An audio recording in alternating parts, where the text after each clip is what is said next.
बोलते हो क्या क्या चीज़ों में दिक्कत होती है, जैसे क्या नहीं समझ में आता है?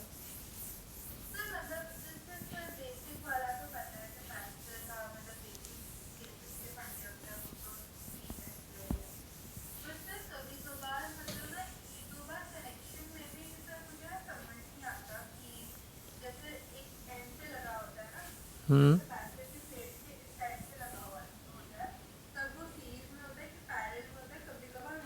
चलो तो मुझे पहले यही बता दो, तुम सीरीज पैरेलल वाला क्या समस्या है ये, है ना?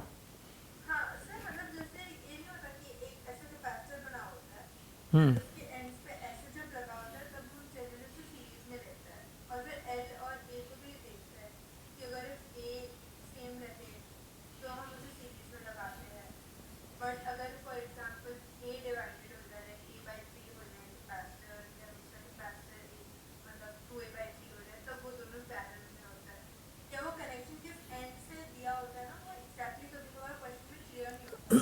अच्छा एक काम करो, जल्दी से रजिस्टर पे 2-3 फिगर बना दो अपने, और मुझे फ़ोटो भेजना कौन कौन से में कन्फ्यूज़न होता है। अपने रजिस्टर पे ना 2-3 ऐसे केस बनाओ जिसमें कि तुमको दिक्कत हो रही है ना, फिर मैं अभी बताता हूँ उसमें कौन कौन से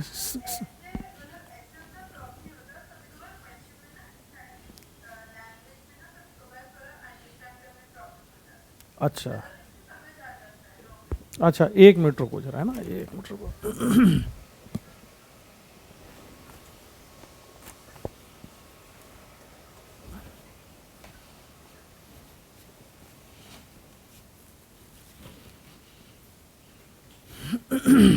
सीरीज और पैरेलल कॉम्बिनेशन की जो पहचान है अभी कैसे करती हो? सीरीज में कैसे समझती हो? सीरीज में है कोई कैपेसिटर या पैरेलल में है?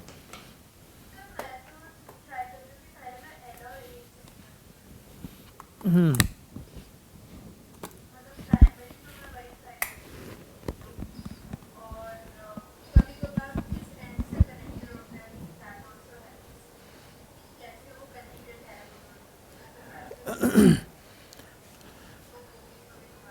अच्छा, जैसे मान लो मैं ये कैपेसिटर बना रहा हूँ, ये 2 कैपेसिटर हैं, है ना, इनको मैंने कनेक्ट किया, ये कौन सा कॉम्बिनेशन होगा?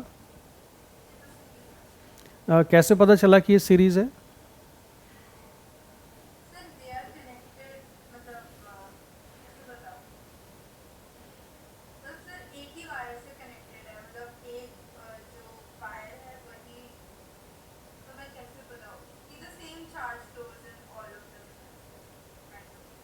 अच्छा देखो, इस सीरीज और पैरेलल को पहचानने का तरीका ये है पैरेलल में तब होते हैं जब उनके प्लेट्स के बीच में पोटेंशियल डिफरेंस सेम होता है। ठीक है, मान लो इस वाली प्लेट का जो पोटेंशियल है, इसका पोटेंशियल, सुनो तो, रुको तो, रुको पहले 1 मिनट रुको, इसका पोटेंशियल कितना है? x1, और इसका पोटेंशियल कितना है? y1। इस प्लेट का पोटेंशियल क्या होगा?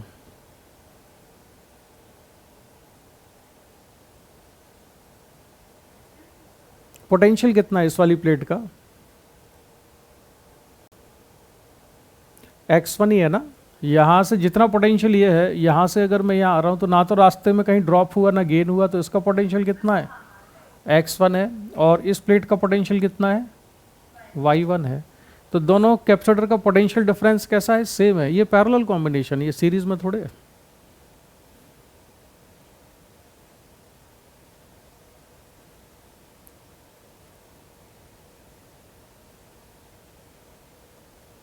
इस सीरीज में कैसे पहचान रही हो उसको? ये तो पैरेलल कॉम्बिनेशन है।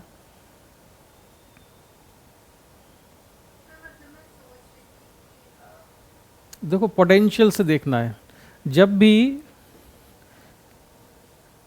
किसी कैपेसिटर की जो पहली पहली प्लेट्स हैं वो आपस में कनेक्टेड हैं और दूसरी दूसरी भी आपस में कनेक्टेड है, तो वो पैरेलल कॉम्बिनेशन है। यानी कि पोटेंशियल से देखो, जितना पोटेंशियल इसका है उतना ही इसका है, जितना इसका है उतना ही इसका है, तो पोटेंशियल डिफरेंस दोनों के अक्रॉस कितना है? x1 y1, और इसके अक्रॉस भी x1 y1 है। तो ये पैरेलल कॉम्बिनेशन है। इसके अलावा केवल 2 कैपेसिटर अगर आपके पास है ना, केवल 2 कैपेसिटर अगर हैं, तो केवल 2 कैपेसिटर कभी सीरीज में कनेक्ट हो ही नहीं सकते, वो पैरेलल में ही कनेक्ट होंगे बाय डिफॉल्ट। उन दो कैपेसिटर के साथ कोई तीसरा एलिमेंट भी जरूर होना चाहिए, तभी उनको सीरीज में कनेक्ट किया जा सकता है, अदरवाइज वो सीरीज में कनेक्ट नहीं हो सकते हैं। जैसे अगर मैं इनके साथ बैटरी कनेक्ट करूं, जैसे एक कैपेसिटर ये है, दूसरा ये है, अब मैंने यहाँ पर एक बैटरी कनेक्ट कर दी, ये अब ये सीरीज में है, क्योंकि जो पोटेंशियल इसका है वही पोटेंशियल इसका नहीं है। ठीक है, अच्छा इन दोनों का पोटेंशियल सेम है कि अलग अलग है? इन दो प्लेट्स का ये सेम है, ये अलग अलग है, तो पोटेंशियल डिफरेंस सेम है कि अलग अलग है?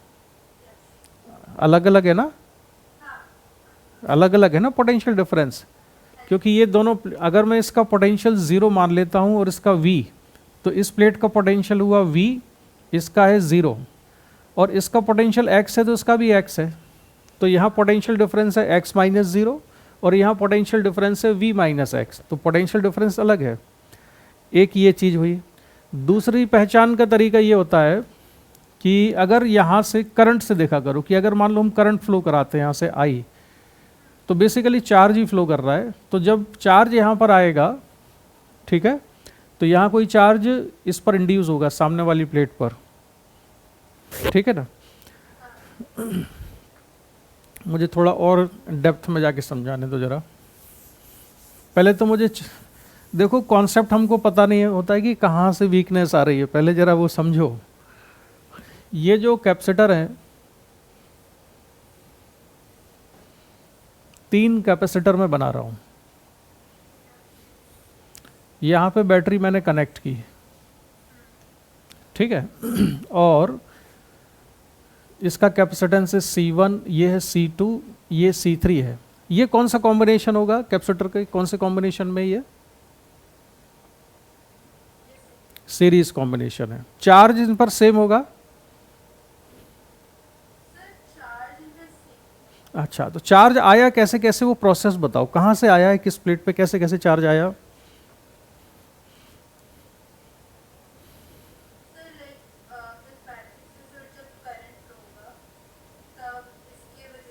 चलो अच्छा मैं बताता हूँ, है ना, देखो ऐसे याद रखा करो। इनिशियली जब इस वाली प्लेट पर कोई भी चार्ज नहीं है, तब बैटरी इस वाली प्लेट को चार्ज देगी। क्यों चार्ज देगी? वो चार्ज इसलिए देगी क्योंकि दोनों का पोटेंशियल सेम नहीं है।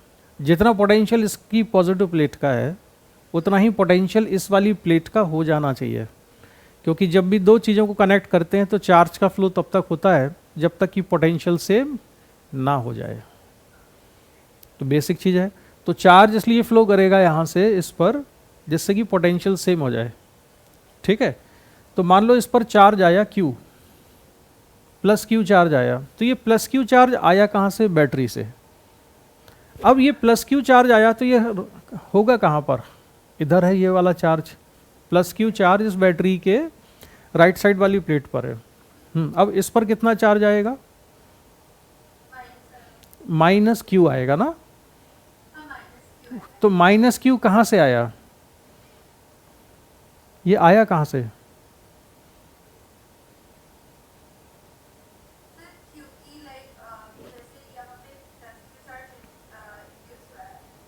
कहाँ पर एक कहाँ पर इंड्यूस हुआ है? ये इंड्यूस नहीं हुआ बेटा, ये तो ट्रांसफर हुआ है, एग्जैक्टली है ना, इस पे ट्रांसफर हुआ है चार्ज का, ये इंड्यूस नहीं है। हाँ ठीक, आराम से रिलैक्स होके ना, छोटी छोटी चीज़ों पे फोकस करके आराम से बात करो तो बड़े बड़े सब क्वेश्चन होने लगेंगे, ठीक है। तो यहाँ से क्या होगा, अब इस पर जो पॉजिटिव चार्ज आया है, तो अगर यहाँ से पॉजिटिव चार्ज आया है ना, तो डेफिनेटली यहाँ पर चार्ज कितना आ गया होगा? माइनस Q, इस वाली प्लेट पर, क्योंकि बैटरी टोटल चार्ज हमेशा 0 देती है। क्यों देती है 0 चार्ज?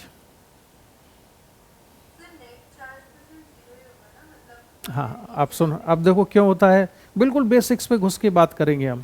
बैटरी किस चीज़ से मिलके बनी होती है? उसके अंदर 2 इलेक्ट्रोड्स होते हैं और अंदर एक इलेक्ट्रोलाइट होता है।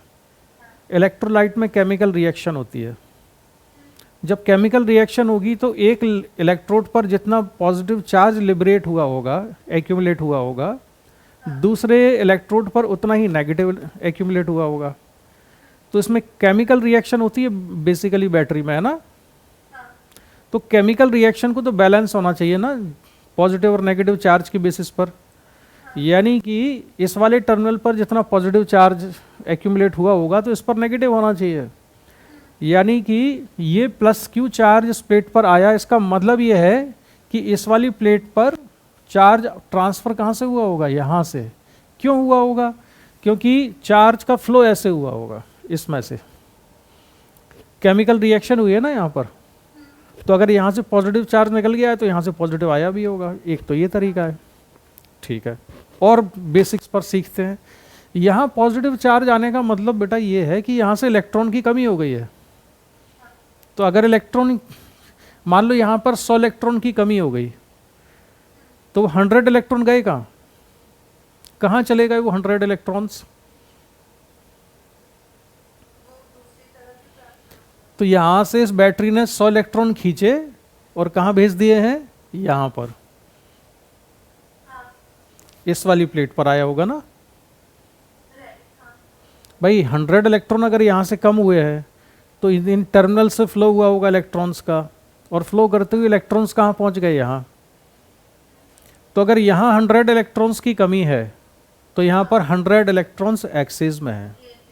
यानी कि चार्ज दोनों तरफ मैग्नीट्यूड में कैसा है? सेम है। क्योंकि ट्रांसफर किसका हुआ है?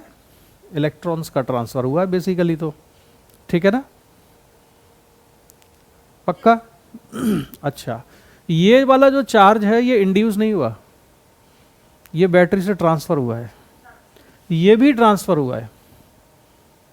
यानी बैटरी के कांटेक्ट में 2 प्लेट्स थी, केवल 2 प्लेट्स थी जो कि बैटरी के कांटेक्ट में थी। उन दोनों प्लेट्स पर चार्ज का ट्रांसफर हुआ है बैटरी के टर्मिनल से होके, ठीक है।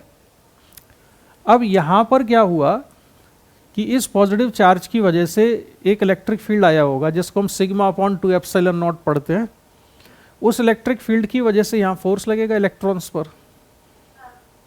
तो वो इलेक्ट्रिक फील्ड इसके इलेक्ट्रॉन्स को अपनी तरफ खींच लेगी, तो यहाँ पर नेगेटिव चार्ज आ जाएगा। अब ये नेगेटिव चार्ज आया कहाँ से? ये इलेक्ट्रॉन आ गए ना। ये कहाँ से आए हैं इलेक्ट्रॉन? कहीं ना कहीं तो इलेक्ट्रॉन की कमी हो गई होगी। फिर कहाँ कमी है? तो इधर इलेक्ट्रॉन की कमी हो गई है। तो इलेक्ट्रॉन की कमी हो गई यानी कि इस पर क्या हो गया होगा? पॉजिटिव चार्ज आ गया होगा। अब यहाँ पॉजिटिव चार्ज आ गया है तो फिर ये यहाँ से इलेक्ट्रॉन खींचेगा, यहाँ इलेक्ट्रॉन्स एक्यूमुलेट होंगे।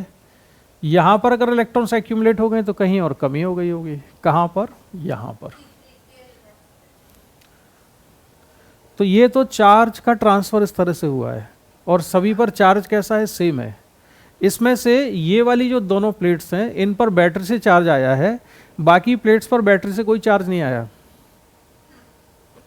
अब इस तरह के क्वेश्चन में हमेशा देखा करो कि 2 प्लेट्स या 3 प्लेट्स एक ऐसा सिस्टम बनाएंगी जिन पर मिला के नेट चार्ज 0 हो। तो यहाँ पर बन रहा है कौन सी 2 प्लेट्स के बीच? ये दोनों प्लेट्स पर मिला के नेट चार्ज 0 रहेगा हमेशा। क्यों रहेगा हमेशा 0? क्योंकि ये बैटरी के साथ कनेक्टेड ही नहीं है। इसको तो हम यहाँ से पकड़ के बाहर खींच दें तो ये तो बाहर निकल आएगा बिना किसी डिस्टरबेंस के, क्योंकि इनके साथ जुड़ा हुआ थोड़ी है। इसको तो पकड़ के ऐसे अलग कर दो। क्लियर ये बात है ना? इस पर दोनों पे मिला के चार्ज कितना है? 0 है। इसी तरह से ये दोनों प्लेट्स मिलके एक आइसोलेटेड सिस्टम बनाते हैं। इन पर मिला के चार्ज कितना है? 0 है, ठीक है। तो ये है सीरीज कॉम्बिनेशन। तो सीरीज कॉम्बिनेशन में देखना कैसे होता है कि इसकी जो सेकंड प्लेट है वो इसकी पहली प्लेट से कनेक्टेड है, इसकी सेकंड इसकी पहली प्लेट से कनेक्टेड है। ये सीरीज कॉम्बिनेशन है। और पैरेलल को पहचानते कैसे हैं हम? जब मान लो इस तरह का केस है, ये वाली प्लेट ये तीनों सेम पोटेंशियल पर हो, यानी तीनों प्लेट्स को हम एक साथ जोड़ दें, और यहाँ पर भी हम तीनों को एक साथ जोड़ दें, तो अब हम इसको पैरेलल कहने लगते हैं। तो कैसे पहचान करेंगे हम? जब सारी प्लेट्स एक ही जगह कनेक्टेड हों, पहली वाली एक जगह कनेक्टेड हो और दूसरी वाली एक साथ कनेक्टेड हो, तो ये कौन सा कॉम्बिनेशन हो गया? Parallel combination. तो ये सीरीज पैरेलल हुआ। ठीक है। चलो अभी तुम्हारे फंडे क्लियर करते हैं, चिंता मत करो। अब इनके फॉर्मूले तो खैर तुमको आते ही हैं, सीरीज में इक्विवेलेंट कैपेसिटेंस क्या होता है, पैरेलल में क्या होता है।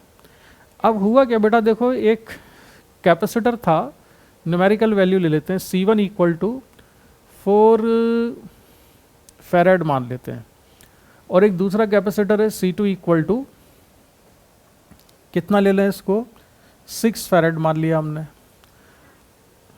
इसको हमने कहीं से चार्ज किया, एक इंडिपेंडेंटली एक कैपेसिटर को चार्ज किया, इस पर चार्ज कितना पहुंच गया, तो इस पर चार्ज मैं मान लेता हूं 16 कूलाम के बराबर चार्ज आ गया। और दूसरा वाला जो कैपेसिटर था Q2, इसको चार्ज किया हमने 24 कूलाम चार्ज आ गया। ठीक है। इसके बाद इन दोनों कैपेसिटर को हमने कनेक्ट कर दिया यहाँ पर। ये वाला था C1 और ये स्विच है, ये दूसरा कैपेसिटर है, ये है C2,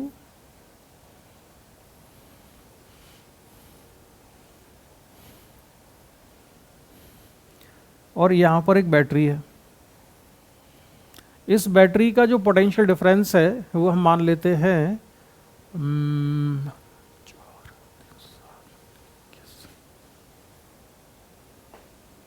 42 वोल्ट के बराबर।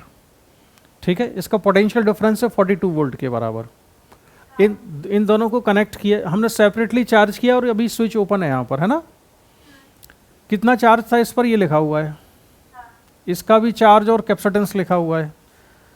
अब इन हमने क्या काम किया, स्विच को क्लोज कर दिया। तो हमको बताना है find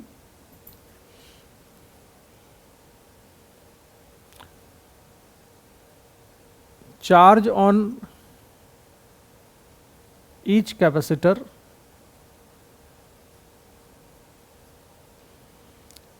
after closing the switch, after closing the switch. Switch को क्लोज करने के बाद कितना होगा, और दूसरा है work done by battery, work done by battery. ठीक है, अब इसको जरा ट्राई करना।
हाँ बेटा, कैसे कर रही हो बताओ।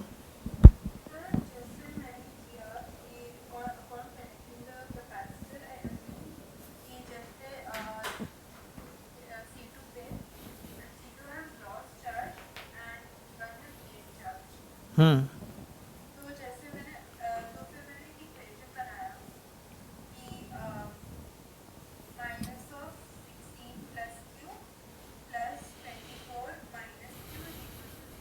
ठीक है।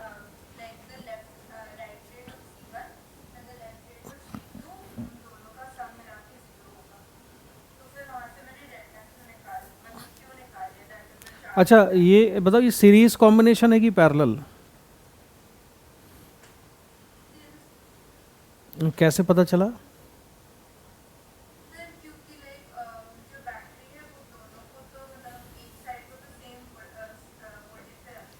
ठीक है।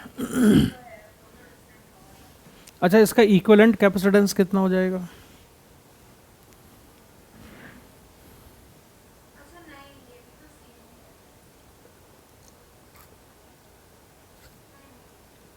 हम्म।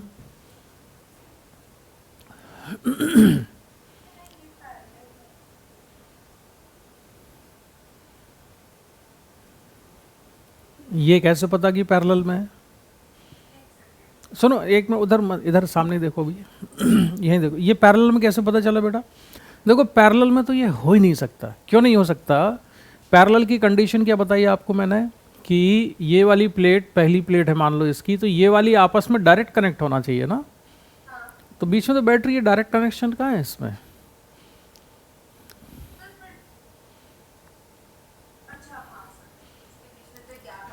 पहली पहली प्लेट आपस में कनेक्ट हो डायरेक्टली, और दूसरी दूसरी भी कनेक्ट होना चाहिए डायरेक्टली, तब हम कहते हैं कि वो किस कॉम्बिनेशन में है?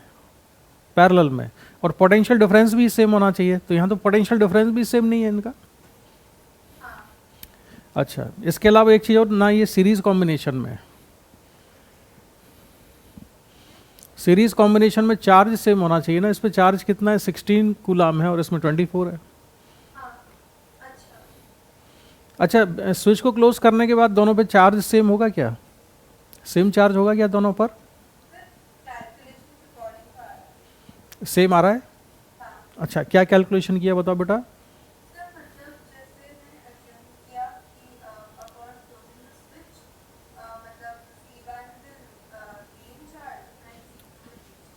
हाँ, तो मतलब चार्ज का फ्लो कहाँ से कनेक्ट कराया तुमने?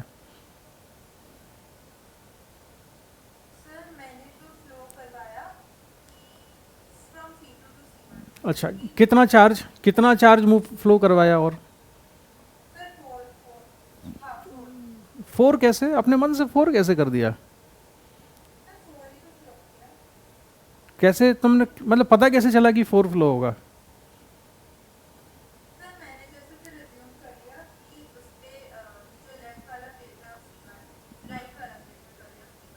हम्म। अच्छा, ये माइनस क्यों? इस पे तो पॉजिटिव चार्ज है ना, ये +6। अच्छा एक मिनट, इस पे भी प्लस चार्ज था, ये माइनस, तो इस वाले पर कितना हो गया? एक मिनट रुको तो बेटा, एक स्टेप बाय स्टेप। इस पर कितना हुआ? हाँ, तो इस पर तुमने मान लिया 16 प्लस की, और इस पर कितना? हाँ वेरी गुड, -16 प्लस क्यू। अब यहाँ पर कितना? 24 इस वाली प्लेट पर। माइनस क्यू क्यों?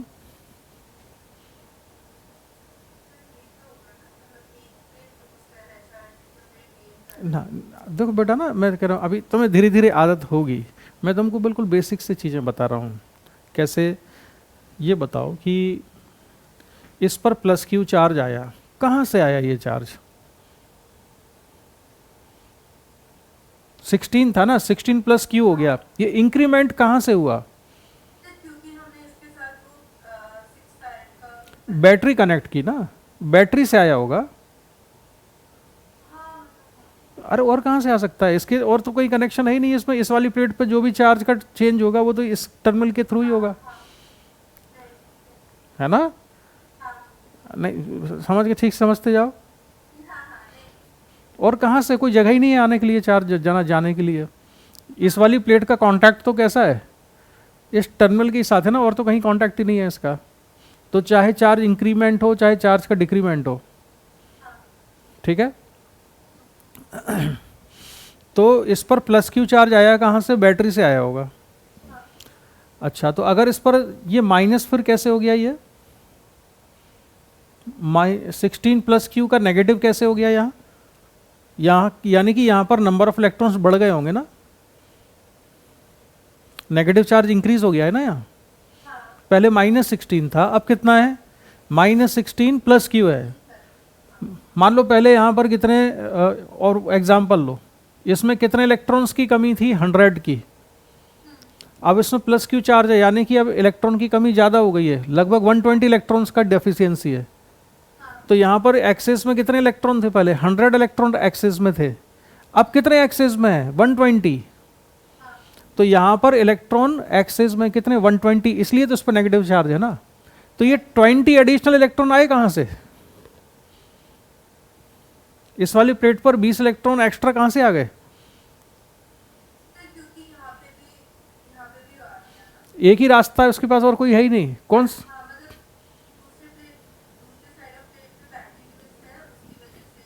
इस पर पहले कितने इलेक्ट्रॉन्स थे एक्सेस में, 100, अब कितने हैं, 120। तो 20 इलेक्ट्रॉन एक्स्ट्रा कहाँ से आए इस प्लेट पर,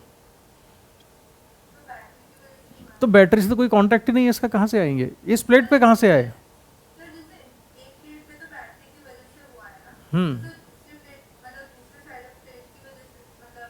तो इस वाली प्लेट पे इलेक्ट्रॉन जो आए, तो ये थे कहाँ जो अब यहाँ आ गए, कहाँ पर थे यहाँ पर आने से पहले, वो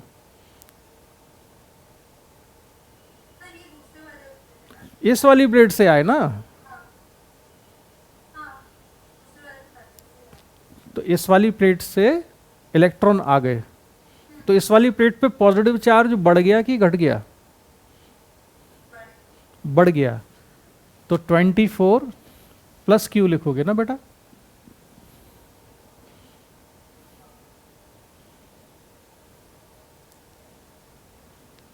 समझ में आया। हाँ, और यहाँ देखो, इधर इधर रजिस्टर नहीं, अभी यहाँ देखो, मेरी तरफ देखो। इसके अलावा इन दोनों पे मिला के नेट चार्ज कितना होना चाहिए, 0 नहीं, जितना पहले था उतना ही होना चाहिए। 0 तो तब जब इनिशियली 0 होता तो फाइनल भी 0 होता।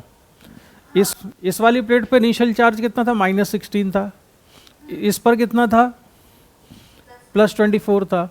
तो इन दोनों में आपस में चार्ज का एक्सचेंज होगा, लेकिन टोटल चार्ज तो सेम रहना चाहिए ना, ठीक है। तो इसलिए अगर यहाँ पर -q चार्ज का चेंज आया है तो यहाँ +q का आना चाहिए, जिससे कि दोनों कैंसिल हो जाएंगे।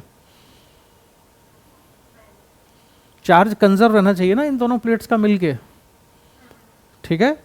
इन दोनों प्लेट्स का चार्ज मिलके कैसा होना चाहिए, कंजर्व होना चाहिए। मतलब कितना रहना चाहिए, कनेक्शन करने से पहले कितना था दोनों का मिला के, -16 +24 या +8। तो यहाँ पर जब ट्रांसफर हो जाएगा, कुछ भी हो यहाँ पर, चाहे मैं कोई सी भी बैटरी लगा दूं यहाँ, चाहे 42 लगाऊं, चाहे 24 लगाऊं, चाहे 1000 वोल्ट लगाऊं, कोई भी बैटरी लगा दूं, इन दोनों प्लेट्स को मिला के चार्ज कितना रहना चाहिए, +8 ही रहना चाहिए। क्योंकि ना तो कहीं वहां से चार्ज जा सकता है ना बाहर आ सकता है, क्योंकि ये सिस्टम कैसा है, अपने आप में आइसोलेटेड है। ये चीज क्लियर है कि नहीं, है ना, दिमाग में ये चीज सेट करो। तो अब ये 24 + q है, तो इस पर कितना आएगा, माइनस। तो इस पर इलेक्ट्रॉन्स का नंबर बढ़ गया है। ये कहां से बढ़ गए इलेक्ट्रॉन इस पर, बैटरी ने कहां से दिए, बैटरी ने कहां से ट्रांसफर किए,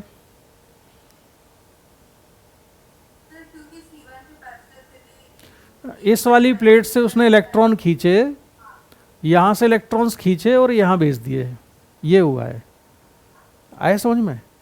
तो इन दोनों प्लेट्स पर जो कुछ हुआ है वो बैटरी की वजह से हुआ है। इन दोनों में जो कुछ भी होगा वो म्यूचुअल होगा और टोटल चार्ज सेम रहेगा, टोटल चार्ज कंजर्व रहेगा इन दोनों प्लेट्स पर, ठीक है। अच्छा, फाइनल चार्ज सेम आ रहा है दोनों प्लेट्स पे आपका,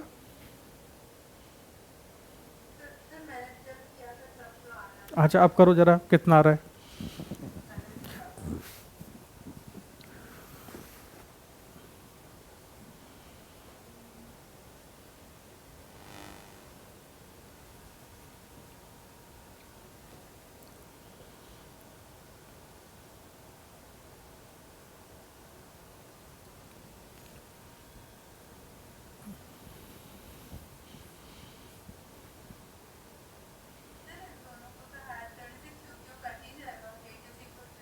तो ऐड क्यों कर रही हो?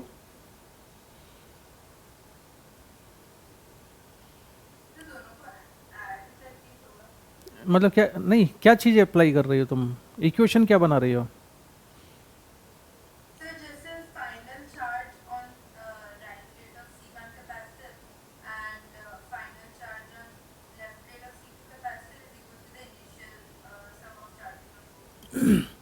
कंजर्वेशन ऑफ चार्ज करोगी, वो इक्वेशन नहीं बनेगी। तो हमने कंजर्वेशन ऑफ चार्ज से ही तो हमने ये इक्वेशन लिखी है।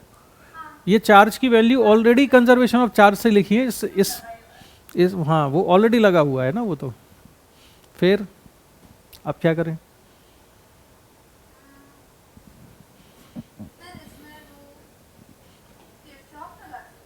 हाँ बेटा, अब किरचॉफ लॉ लगाना होगा इसमें।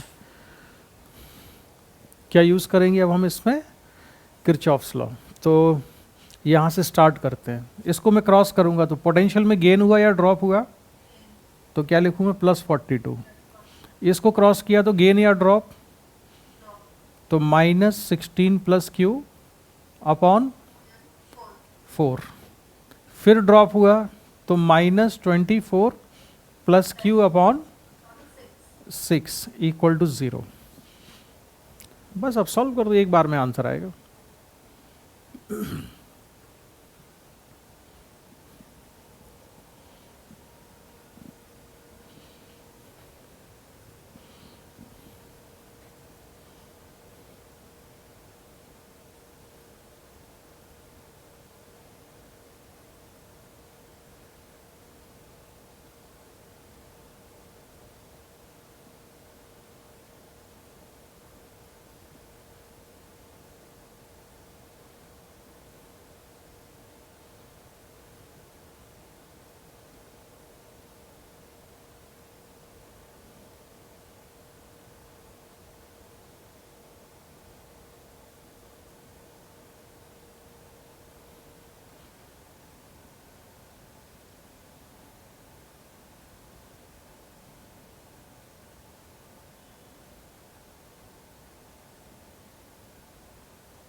कितना रहा बेटा? डेसिमल में नहीं, रैशनल नंबर में ही बता दो।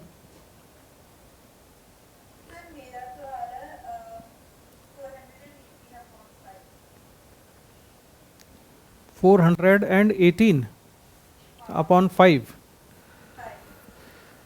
तो 12 × 36, 18 कैसे हो गया यार?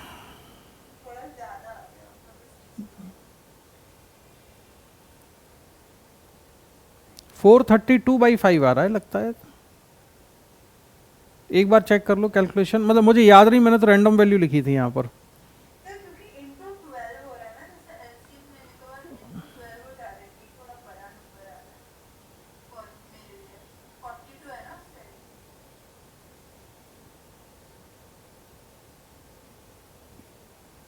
अच्छा ये 34 है,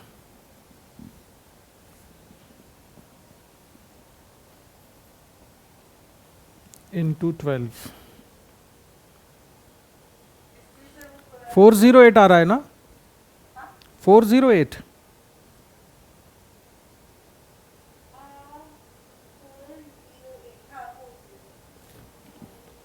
तो 408 अपॉन 5, तो ये आएगा 408 अपॉन 5 के बराबर। ठीक है, इतना हुआ। ये क्वेश्चन सॉल्व हमने बेटा इसलिए किया था, ये देखने के लिए कि ये सीरीज और पैरेलल दोनों ही कॉम्बिनेशन नहीं है। ये सीरीज कॉम्बिनेशन के फॉर्मूले का जो हम डेरिवेशन, अच्छा दोनों पे चार्ज सेम नहीं आया, ये तुमने क्यों निकाला है ना तो अच्छा तुम इसलिए बोल रही थी कि दोनों कैपेसिटर पे चार्ज सेम हो गया है। ये चार्ज तो वो चार्ज है जो फ्लो किया, कैपेसिटर पे थोड़ा चार्ज है। कैपेसिटर पे कितना चार्ज है, 16 प्लस क्यू, 16 प्लस क्यू, और इस पर चार्ज कितना हो जाएगा 24 प्लस क्यू। तो दोनों कैपेसिटर पर चार्ज सेम है कि डिफरेंट है? हमेशा डिफरेंट रहेगा, ये कभी सेम नहीं हो सकता। क्यों नहीं होगा सेम?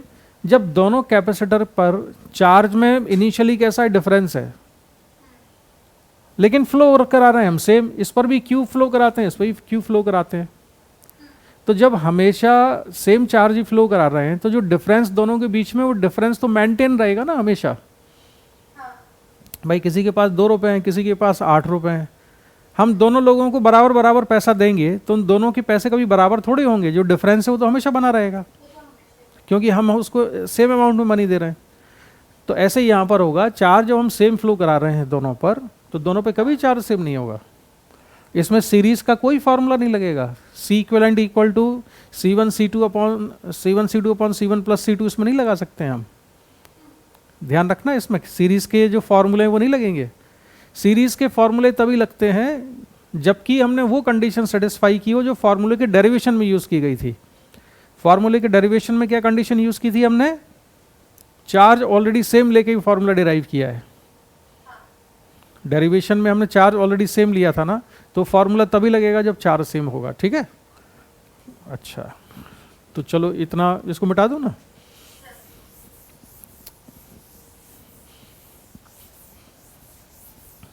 अभी रुको, मुझे तुम्हारे ना कॉन्सेप्ट ही अभी पहले सही करने पड़ेंगे।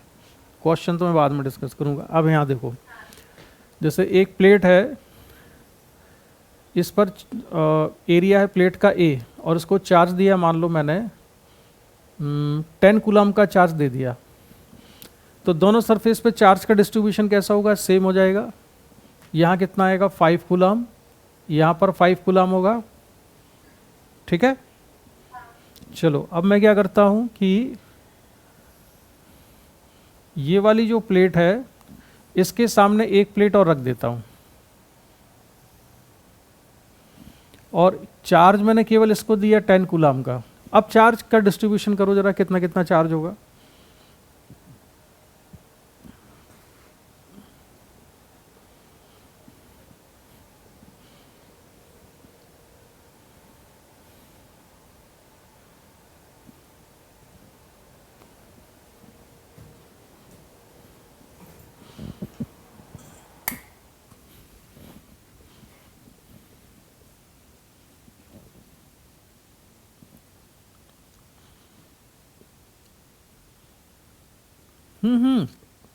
इतना देर नहीं, तुम तो कुछ कैलकुलेट करने लगी बेटा, डायरेक्ट याद होना चाहिए।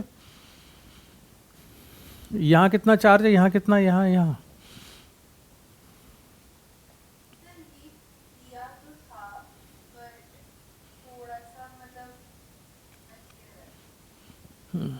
देखो ये होता था, टोटल चार्ज का आधा जाता है आउटर सरफेस पर, और फेसिंग सरफेस पर चार्ज होता है इक्वल और अपोजिट।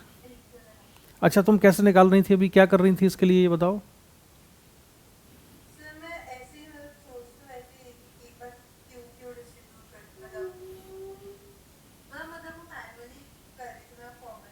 नहीं नहीं ठीक है, बगैर फॉर्मूले के तुम कैसे सॉल्व करती हैं इसको? अच्छा सुनो, वो भूल गई होगी तुम। यहाँ देखो, इसको ऐसे करते हैं, मान लो इस पे चार्ज कितना है Q1, ये Q2, ये Q3, ये Q4। ठीक है, तो एक इक्वेशन तो मैं इसमें बनाऊंगा कि Q1 plus Q2 equal to कितना है 10, इक्वेशन नंबर 1। एक बनेगी Q3 plus Q4 equal to 0, equation number 2। लेकिन अननोन क्वांटिटी है 4, तो हमको 4 इक्वेशन चाहिए। We are still short of 3 equations, 2 equations. तो एक और इक्वेशन कहाँ से लाएंगे, वो हम बनाते हैं इस कंडक्टिंग प्लेट के अंदर एक पॉइंट सेलेक्ट करते हैं। यहाँ पर नेट इलेक्ट्रिक फील्ड कितना होना चाहिए, 0, because this point lies inside the conductor and inside a conductor net electric field always remains equal to 0. So what is the electric field at this point due to this charge Q1?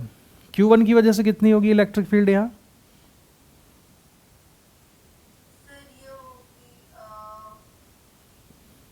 Q1 upon 2 epsilon not. हम इसको मान के चल रहे हैं this is the single layer of charge, ये charge की एक सिंगल लेयर है, और चार्ज की सिंगल लेयर की वजह से इलेक्ट्रिक फील्ड जो कि शीट का फॉर्मूला होता है वो क्या होता है, sigma by 2 epsilon not, right. Sigma by 2 epsilon not, एक सिंगल लेयर ऑफ चार्ज की वजह से। तो ये सिंगल लेयर ऑफ चार्ज है, इसकी डायरेक्शन क्या है इस इलेक्ट्रिक फील्ड की, रेडियस कहाँ आ गई बेटा इसमें प्लेट में, आउटवर्ड किधर, राइट या लेफ्ट, हाँ कैसे पता चला बेटा लेफ्ट में है, सुनो देखो मैं बताऊँ ना, मैं ना आंसर आते ही समझ जाता हूँ कि आंसर मतलब तुम्हारी बात नहीं, किसी का भी कि आंसर सोच के दिया है, मतलब प्रोसेसिंग हुई थी दिमाग में या फिर ऐसे ही रैंडमली बोल दिया है। अभी तुमने विदाउट प्रोसेसिंग बोला ये लेफ्ट साइड, ब्रेन हमारा कंप्यूटर है ना, उसमें आंसर निकालने के लिए प्रोसेसिंग नहीं की तुमने अभी। लेफ्ट साइड कैसा आया था बताओ तो जरा,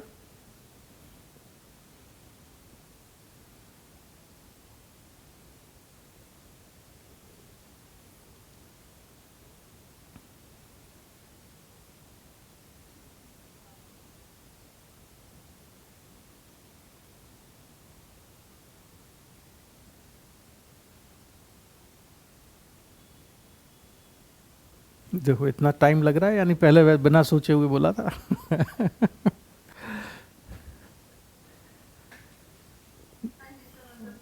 इलेक्ट्रिक फील्ड की डायरेक्शन निकालने के 2-3 तरीके होते हैं।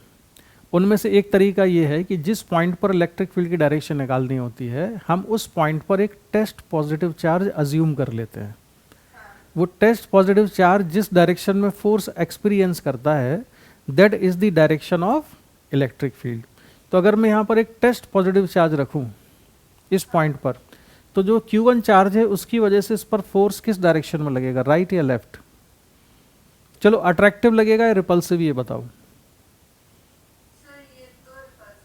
रिपल्सिव, क्योंकि जब तक चार्ज हमारे लिए अननोन है हम उन सबको क्या मान के चलते हैं, पॉजिटिव चार्ज। तो Q1 हमारे लिए अननोन चार्ज है, सो इट इज पॉजिटिव, और यहाँ टेस्ट पॉजिटिव चार्ज रखा तो फोर्स कहाँ पर होगा, राइट साइड, रिपल्सिव, लेफ्ट नहीं होगा। ठीक है कोई बात नहीं, यहाँ देखो तो इसकी डायरेक्शन मैंने बनाई, एरो बना दिया राइट साइड, ठीक है। अब Q2 की वजह से इलेक्ट्रिक फील्ड हो जाएगा Q2 अपॉन 2 एप्सिलॉन, डायरेक्शन बताओ लेफ्ट या राइट, हाँ बाकी सभी की वजह से अब लेफ्ट आएगा। Q3 upon 2 epsilon naught minus Q4 upon 2 epsilon naught equal to 0।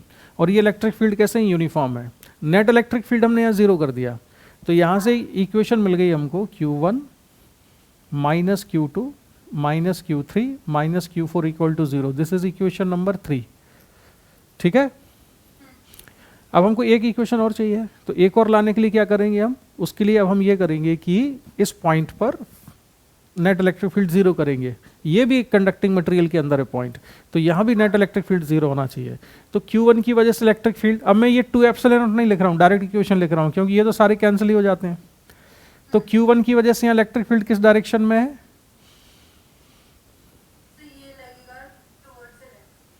Towards right. Q1 Q2 Q3 सभी की वजह से राइट है, तो Q1 plus Q2 plus Q3, और इसकी वजह से लेफ्ट साइड है, तो minus Q4 equal to 0। This is equation number 4। अब इनको सॉल्व करके 1 2 3 4 हम Q1 Q2 Q3 Q4 की वैल्यू निकालेंगे।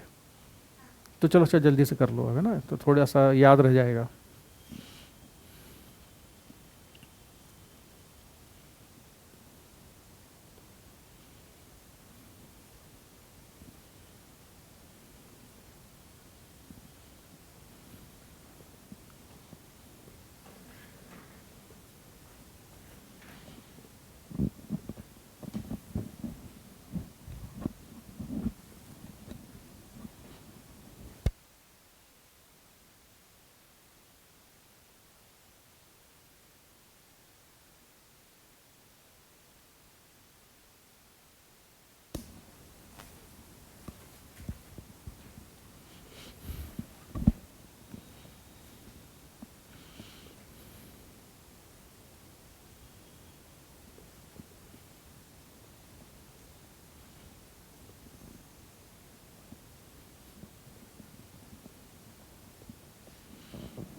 कितना आ रहा है?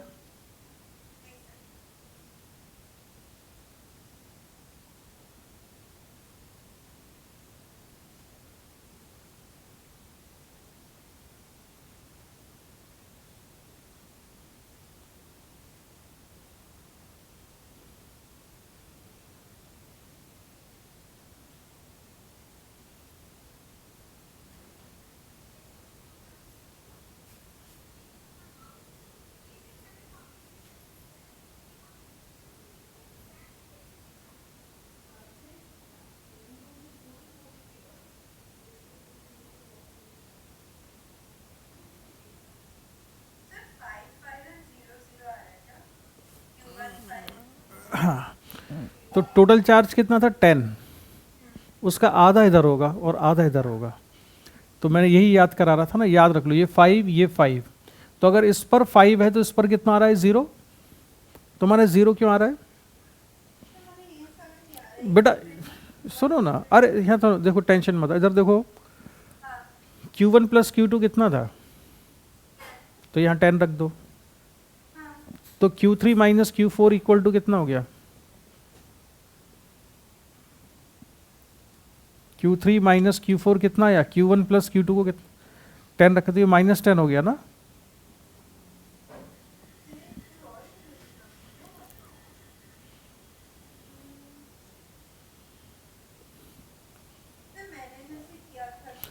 अब देखो, इक्वेशन तो सॉल्व करने का अपना अपना तरीका होगा सभी का ना।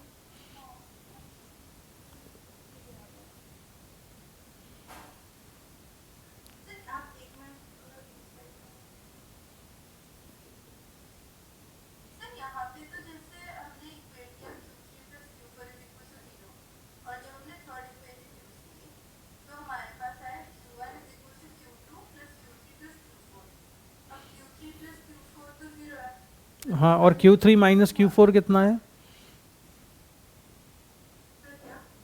Q3 माइनस Q4 कितना है? और Q3 प्लस Q4 कितना आ गया? 0। तो इसको सॉल्व करने से Q3 और Q4 निकल रहा होगा ना। कितना आ रहा है? तो यहाँ से Q3 की वैल्यू हम कितनी लिख सकते हैं? Minus Q4। तो minus Q4 equal to minus 10। तो Q4 कितना आ गया? 5। अब यहाँ से Q4 की वैल्यू 5 है तो Q3 कितना हुआ? माइनस 5। तो ये Q3 Q4 तो आ गया। अब Q1 Q2 की वैल्यूज निकालो। तो यहाँ पर जो वैल्यूज थी किसी एक इक्वेशन में, जैसे Q3 की वैल्यू रख दो, Q4 रख दो, तो Q1 माइनस Q2 हो जाएगा। Q1 प्लस Q2 आपके पास है। चलो इसमें रखो value, Q1 minus Q2 minus Q3 कितना कैलकुलेट कर लिया? अच्छा, Q3 प्लस Q4 तो कितना है? हाँ, तो Q1 माइनस, तो ठीक है, तो Q1 माइनस Q2 0 आ गया ना। तो Q1 इक्वल टू Q2 हुआ। तो रखो वैल्यू इसमें। ठीक है, तो ये 5, तुमने 0 बोला था कोई सा? किसके, कौन सा 0 आएगा? Q3 कितना आया अभी? अभी कितना आया Q3 सॉल्व करके? कितना? नहीं, दोबारा करो। Q3 कितना आया और Q4 कितना आया? सेपरेटली बताओ।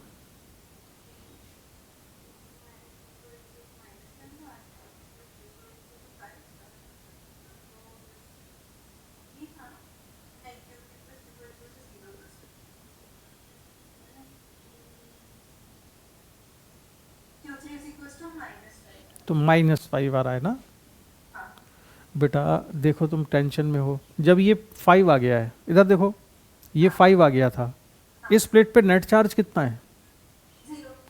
तो अगर ये 5 है तो -5 ही होना चाहिए, तभी तो 0 होगा ना। अच्छा, अब ये कैलकुलेशन हमको आना चाहिए, पता है, लेकिन इस कैलकुलेशन को करने के बाद डायरेक्ट पता भी होना चाहिए कि ये फाइनली रिजल्ट क्या आने वाला है। जैसे कि दोनों प्लेट का मिला के टोटल चार्ज देख लिया करो कितना है। टोटल चार्ज का आधा जाएगा हमेशा आउटर सरफेसेस पर, ये 5 10 का हाफ और ये 10 का हाफ, और फेसिंग सरफेस पे इक्वल और अपोजिट होगा। तो इस पे टोटल चार्ज कितना है 10, और इस पे 5 आ चुका है, तो बचा हुआ यहाँ आएगा, तो अपोजिट यहाँ आना चाहिए -5, और ये तो ऑलरेडी लिख ही चुके हैं हम 5।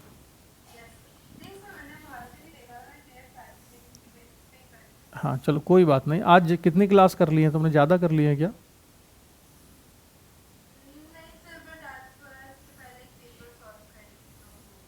कोई बात नहीं, चलो अब इसको करते हैं। Now we are taking 3 conducting plates. तो अगर 3 कंडक्टिंग प्लेट्स हमने ले ली हैं, इस पर चार्ज कितना दे दूं मैं, इस पर मान लेते हैं -4 कूलाम, इस पर लिख लेता हूँ 2 कूलाम, और इस पर लिख लिया मैंने 10 कूलाम चार्ज। अब बताओ डिफरेंट सरफेसेस पे कितना कितना चार्ज होगा। अब देखो, एक तो ये तरीका है बेसिक वाला, उसमें 3 इक्वेशन कंजर्वेशन ऑफ चार्ज से बनेगी, जैसे Q1 + Q2 = -4, Q3 + Q4 = 2, Q5 + Q6 = 10। 3 equation हो गई। फिर 3 बनाएंगे हम इन दोनों पॉइंट्स पे, इन तीनों पॉइंट्स पर इलेक्ट्रिक फील्ड जीरो करके। ये तो हो गया बेसिक अप्रोच, लेकिन अब हमको डायरेक्ट याद होना चाहिए कि टोटल चार्ज का आधा आउटर सरफेस पे जाएगा। तो टोटल चार्ज है कितना सिस्टम पर, 8, तो 8 का हाफ इधर आएगा कितना, 4, और यहाँ पर होगा 4। तो अब यहाँ कितना होना चाहिए, हाँ वेरी गुड, अब तुम्हारा दिमाग चला। तो ये -8, तो यहाँ कितना होना चाहिए, +8 होना चाहिए। तो यहाँ कितना होगा, -6, तो यहाँ कितना होना चाहिए, +6। तो +6 और +4 कितना हो गया, 10। सारा डिस्ट्रीब्यूशन हो गया। तो ऐसे डिस्ट्रीब्यूट कर लेते हैं। तो मैं बता कुछ और रहा था कैपेसिटर के बारे में, लेकिन बीच में ये हमको पढ़ना पड़ेगा। कोई बात नहीं, रिवाइज हो गया। ये वाला इलेक्ट्रोस्टैट का कॉन्सेप्ट है बेसिकली, ये है ना। तो इसको मिटा दूं मैं अभी, चलो।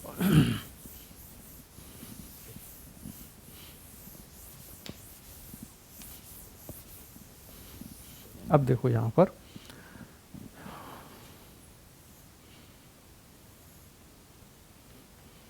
इस पर चार्ज कितना लिया था मैंने, 10 कूलाम का, तो आधा आधा इधर आ जाएगा। लेकिन अगर मैंने एक प्लेट और रख दी यहाँ पर, आइडेंटिकल कंडक्टिंग प्लेट को यहाँ रखा, अब चार्ज कितना कितना होगा,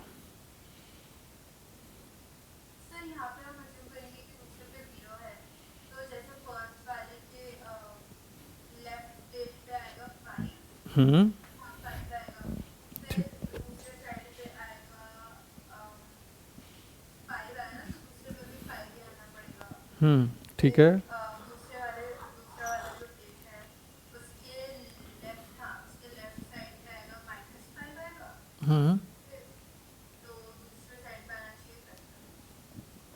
वो तो ऑलरेडी आ ही चुका था, टोटल का आधा तो 5 कर ही लिया था हमने, ये हो गया। अब इसका प्लेट का जो एरिया है मान लो A के बराबर है, और सेपरेशन बिटवीन दी प्लेट से D के बराबर, ठीक है। तो मुझे बताओ कि इसका कैपेसिटेंस कितना होगा।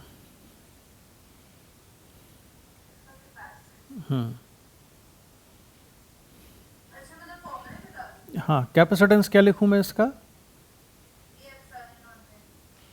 C = A∈0/D, sorry A∈0/D। अब इसकी प्लेट्स के बीच में पोटेंशियल डिफरेंस बताना क्या है,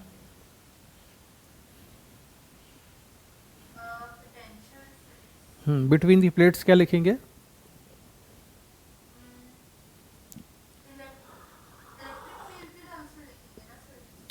चलो इलेक्ट्रिक फील्ड बता दो कितना है। कोई बात नहीं, प्रियदर्शनी की सारी बात बिल्कुल मानते जाएंगे हम। यहाँ बताओ इलेक्ट्रिक फील्ड कितना है। रुको रुको रुको रुको रुको, यहाँ पर इलेक्ट्रिक फील्ड है E1, ये है E2 और ये है E3। तीनों इलेक्ट्रिक फील्ड बताओ कितनी कितनी है। E1 कितना है, E2 कितना है, E3 कितना है।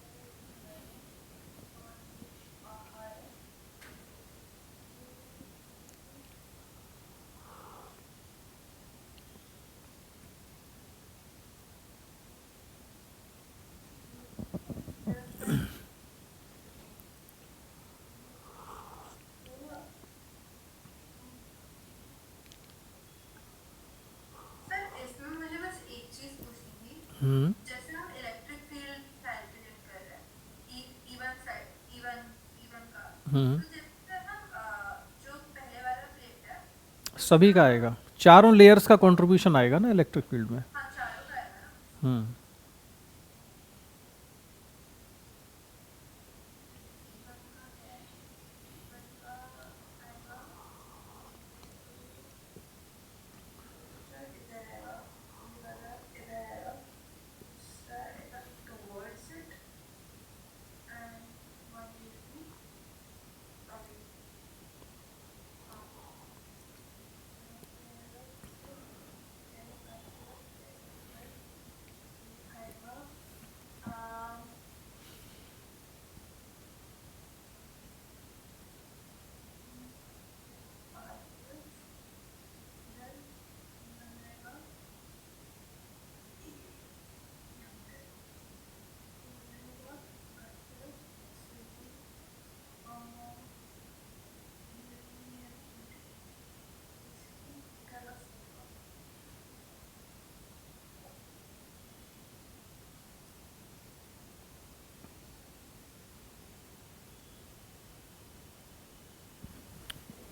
हाँ अब देखो यहाँ पर, देखो कैलकुलेशन करना तो बड़ा सिंपल सा था। जैसे ये वाला जो 5 है ना, इसकी वजह से हम लिखेंगे सिग्मा अपॉन 2 एप्सिलॉन नॉट। तो सिग्मा कितना हो जाएगा, 5 अपॉन ए एप्सिलॉन नॉट और 2 एप्सिलॉन नॉट, क्योंकि हम सिंगल लेयर की बात कर रहे हैं। डायरेक्शन क्या होगी इसकी वजह से, यहाँ इलेक्ट्रिक फील्ड की लेफ्ट या राइट। एक टेस्ट पॉजिटिव चार्ज रखा, ये वाला चार्ज पॉजिटिव है, स्कोर लेफ्ट साइड होगा, रिपेल करेगा ना इसको, तो लेफ्ट आएगा ना, यहाँ पर फोर्स लेफ्ट लगेगा इस पर। इस वाले चार्ज की वजह से 5 upon 2 A epsilon not, direction क्या होगी लेफ्ट साइड। इसकी वजह से 5 upon 2 epsilon not right side. इस वाले चार्ज की वजह से मैग्नीट्यूड सभी का सेम है। तो यहाँ पर जो इलेक्ट्रिक फील्ड है उसमें इन दोनों चार्जेस का कंट्रीब्यूशन नहीं है। नहीं एज्यूम नहीं कर रहे बेटा, समझो क्यों, क्योंकि इसका इलेक्ट्रिक फील्ड यहाँ एग्जिस्ट करता है कि नहीं करता है, इस वाले चार्ज का इलेक्ट्रिक फील्ड भी यहाँ एग्जिस्ट करता है, लेकिन दोनों की डायरेक्शन अपोजिट है, मैग्नीट्यूड सेम है। तो इन दोनों का कंट्रीब्यूशन, ये जो दोनों चार्जेस हैं जो कि कंडक्टिंग प्लेट्स के इनर सरफेस पर है, कंडक्टिंग सरफेस के इनर सरफेस पर जो चार्ज हैं उनका कंट्रीब्यूशन इलेक्ट्रिक फील्ड में बाहर भी ज़ीरो है लेफ्ट साइड में, और यहाँ भी ज़ीरो आएगा, क्योंकि ये वाला जो चार्ज है -5, उसकी वजह से इलेक्ट्रिक फील्ड किस डायरेक्शन में होगी, यहाँ लेफ्ट साइड में। एज्यूम कर लो टेस्ट पॉजिटिव चार्ज है, ये नेगेटिव चार्ज उसको अट्रैक्ट करेगा लेफ्ट साइड में, ये पॉजिटिव चार्ज रिपेल करेगा राइट साइड में। तो इन दोनों चार्जेस का कंट्रीब्यूशन कितना है, यहाँ ज़ीरो है। इन दोनों की वजह से इलेक्ट्रिक फील्ड यहाँ एग्जिस्ट करेगा, इसकी वजह से राइट साइड में होगा, इसकी वजह से भी राइट साइड में, और यहाँ पर इसकी वजह से भी होगा, इसकी वजह से भी होगा। समझ में आ गया इतना? अच्छा, बीच में इलेक्ट्रिक फील्ड E2 किसकी वजह से एग्जिस्ट करता है? दोनों प्लेट्स के बीच में जो इलेक्ट्रिक फील्ड है E2, ये कौन से चार्जेस की वजह से है? इसकी और इसकी वजह से है क्या?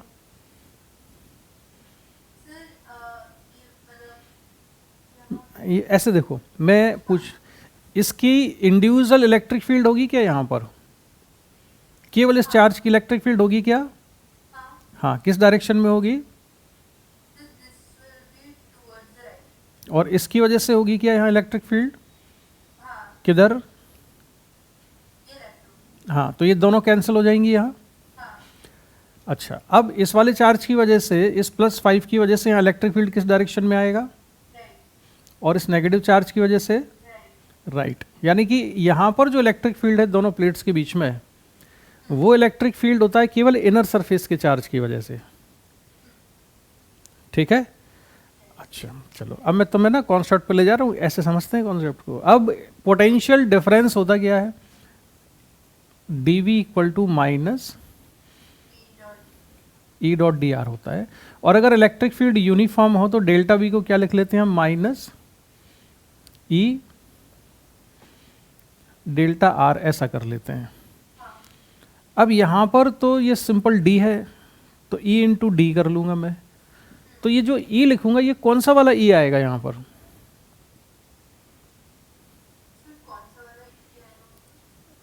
E1, E2, E3 या दोनों का रिजल्टेंट क्या आएगा यहाँ पर पोटेंशियल डिफरेंस लिखते समय? दोनों का रिजल्टेंट क्या आएगा?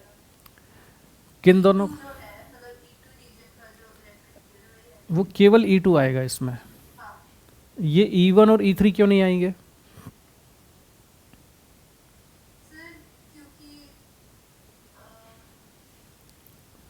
इसलिए नहीं आएंगे क्योंकि इस वाले चार्ज का इलेक्ट्रिक फील्ड और इस वाले चार्ज का इलेक्ट्रिक फील्ड मिलके अंदर जीरो हो गया है, दोनों की डायरेक्शन अपोजिट थी, है ना। तो यहाँ पर जो इलेक्ट्रिक फील्ड एग्जिस्ट करता है वो केवल इन दोनों चार्ज की वजह से करता है।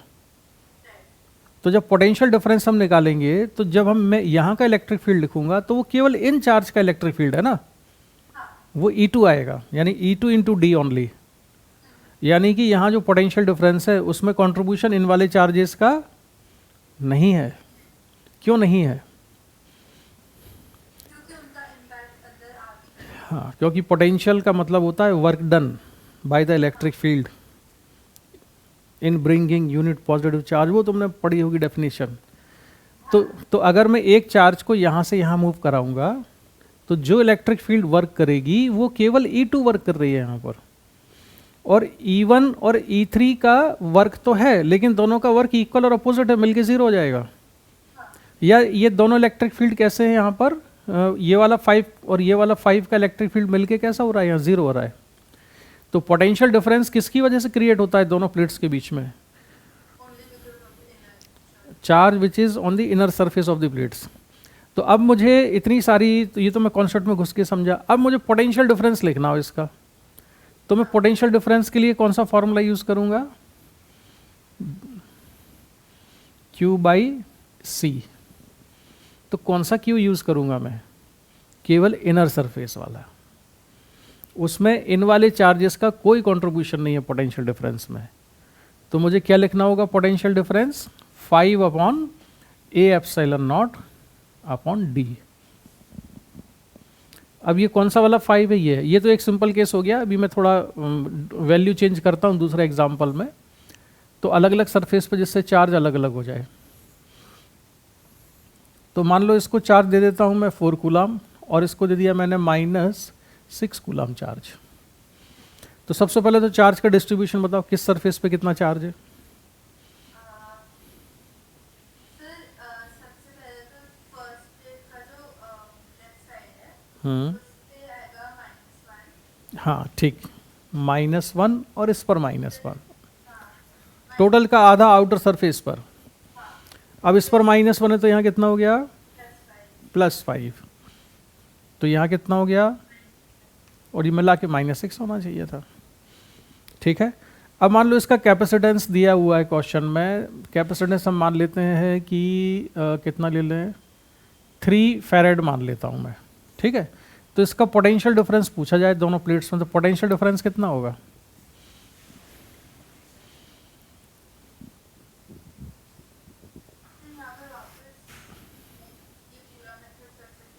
ना नहीं, ये कुछ नहीं करना है, ये सारा इसलिए समझाया है कि तुम डायरेक्ट लिखना सीखो जाओ। तो क्यू कौन सा क्यू आएगा? कितना? हाँ 5 अपॉन क्या? ये 3 है ना इसका कैप्शन, 5/3। तो इसमें मैंने -1 नहीं लिया इसमें, क्यों नहीं लिया? क्योंकि सर जो अंदर का इलेक्ट्रिक फील्ड है दैट इज फ्यूचर में कैलकुलेट हाँ, तो पोटेंशियल डिफरेंस का मतलब होता है E dot D R minus E dot D R. उसमें जो E है वो E की वजह से पोटेंशियल डिफरेंस डेवलप होगा, और वो E जिन चार्जेस की वजह से हमको वही चार्ज लेना होगा। अब दिमाग में घुस गई बात ये? अच्छा, अब ये देखो, और अभी इसमें काम बाकी है। अब मैं क्या करता मैं समझ गया था तुम्हारे वो डाउट्स देख के ना, कि तुमको दिक्कत कहीं और है, तुमको नहीं पता है अभी कि तुम्हारी समस्या कहाँ पर है ना। अब इसमें मैं बैटरी लगाऊंगा।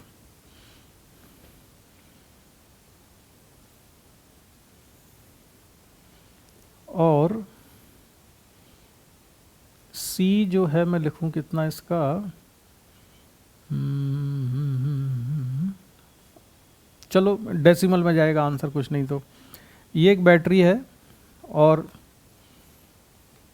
इसका पोटेंशियल डिफरेंस कितना ले लें, मान लो हम ले लेते हैं 10 वोल्ट, और ये स्विच है K के बराबर, है ना, K एक स्विच है यहाँ पर।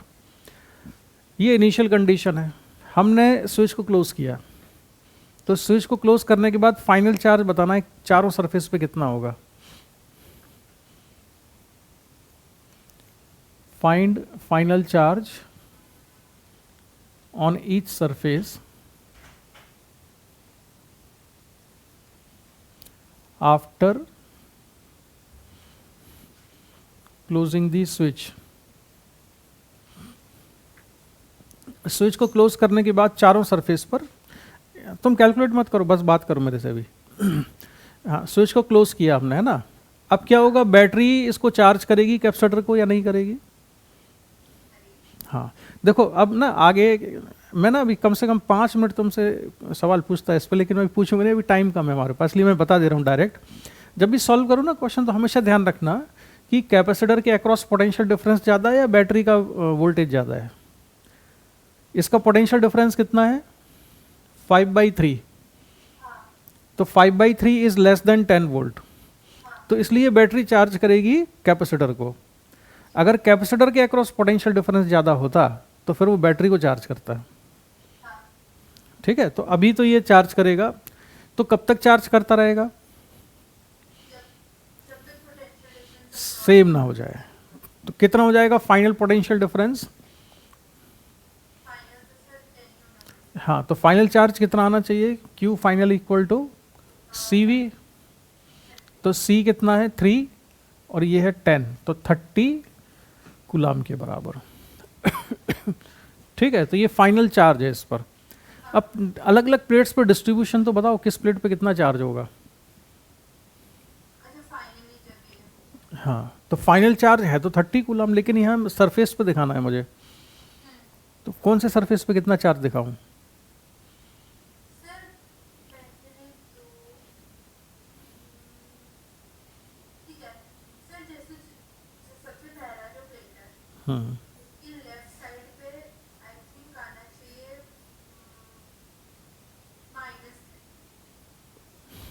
नहीं, देखो टाइम कम है, इनमें कोई चेंज नहीं होगा, ये -1 ही रहेगा, ये भी -1 ही रहेगा। इस पर आएगा +30 और इस पर आएगा -30। आउटर सरफेस के चार्ज में कोई चेंज नहीं आएगा।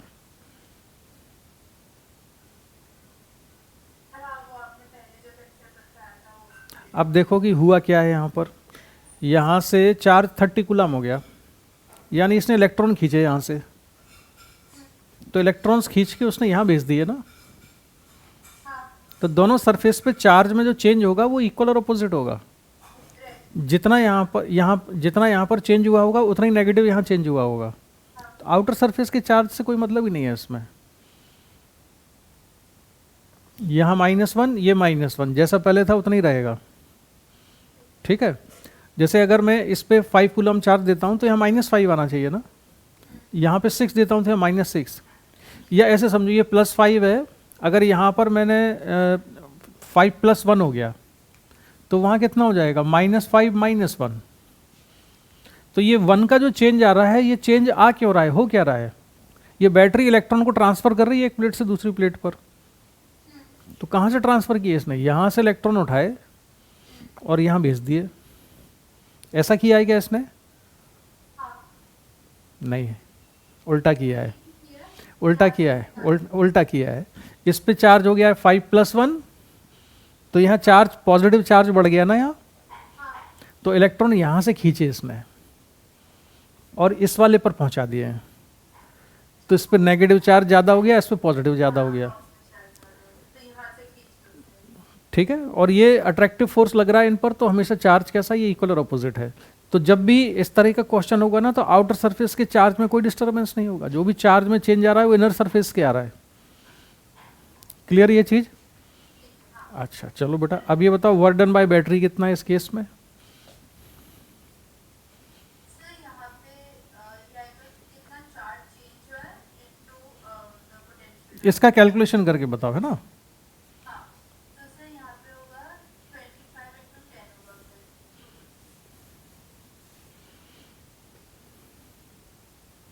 फिर। वर्क डन बाय बैटरी कितना, 25 इंटू, 10।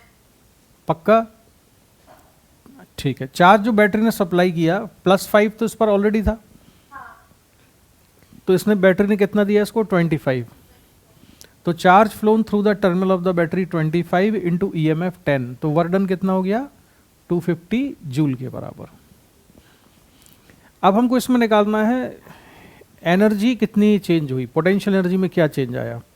तो इनिशियल पोटेंशियल एनर्जी क्या थी इसकी, हाफ CV², तो या हाफ Q²/CV लिख सकते हो, जो ज़्यादा आसान लग रहा हो। इनिशियल चार्ज कितना था, 5 था, मैं Q²/C यूज़ करता हूँ, ठीक है। तो हाफ Q कितना लिखूँ मैं, 5, तो ये हो जाएगा 25, और C कितना था, 3। ये एनर्जी थी इनिशियल, और फाइनल एनर्जी कितनी है, हाफ। इसके लिए CV² यूज़ कर लेते हैं, तो C कितना है, 3, और फाइनल पोटेंशियल डिफरेंस कितना है, 10, तो इसका स्क्वायर, तो ये हो जाएगा 300/2। तो चेंज इन पोटेंशियल एनर्जी कितना आ रहा है, तो ये रहेगा 150 minus 25/6, तो ये होगा 875/6। नहीं उसको डिवाइड मत करो, ऐसे ही रहने दो। U2 माइनस कितना रहा है, 300/2 माइनस, 25/6। तो ये एक चीज़ ये बताओ कि इसमें पोटेंशियल एनर्जी में जो चेंज आया वो इस वर्क डन के बराबर क्यों नहीं है। सर क्योंकि there is some amount of मतलब वर्क डन तो टोटल है, जितना पोटेंशियल एनर्जी में चेंज हुआ और कितना उसकी एनर्जी हीट के फॉर्म में ट्रांसफर। हाँ वेरी गुड, हीट में डिसिपेट हो जाएगी एनर्जी। हाँ, तो जो एनर्जी डिसिपेट हुई अमाउंट ऑफ हीट में, वो कितनी एनर्जी होगी, sir it will be the work done by the battery minus. उसके लिए फॉर्मूला होता है, देखो। हाँ, एक फॉर्मूला हाँ बोलो क्या फॉर्मूला लिखते हैं उसके लिए, वो बेसिकली वो कंजर्वेशन ऑफ एनर्जी का ही फॉर्मूला है। Work done by battery delta W equal to change in potential energy plus delta H। अगर वर्क डन और डेल्टा U इक्वल है तो डेल्टा H 0 आएगा, यानी कि एनर्जी हीट की फॉर्म में डिसिपेट नहीं हुई होगी।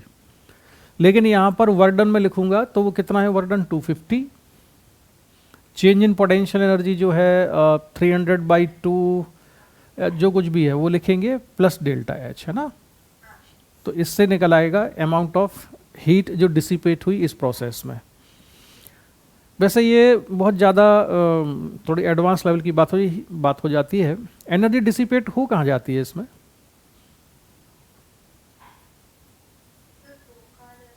मतलब कहाँ चली गई एनर्जी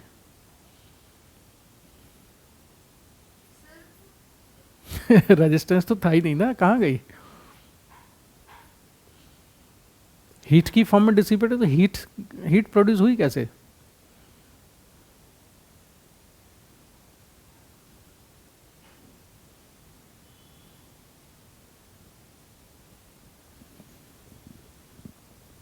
इसको मिटा दूं, हाँ,